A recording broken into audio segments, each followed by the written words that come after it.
Downloading your account data from Amazon Prime can help you keep track of your viewing history and preferences. Follow these steps to easily download your data.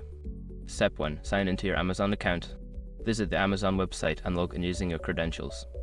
Make sure you are using the account associated with your Amazon Prime subscription. Step 2. Navigate to your account settings. Once logged in, hover over the Accounts and Lists option at the top right corner of the page. Click on your account from the drop-down menu to access your account settings. Step 3. Go to your data settings. In the account settings menu, look for your data or privacy settings section. Click on it to find options related to your account data and privacy. Step 4. Request your data download. Within the data settings, locate the option to download your account data. This may be labeled as Download Your Data or Request Data Archive.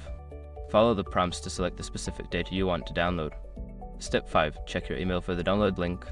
After submitting your request, check your email for a confirmation message from Amazon. Once your data is ready, you will receive a link to download the files. Click on the link and save the data to your device. By following these steps, you can successfully download your account data from Amazon Prime. This will help you manage your preferences and viewing history more effectively.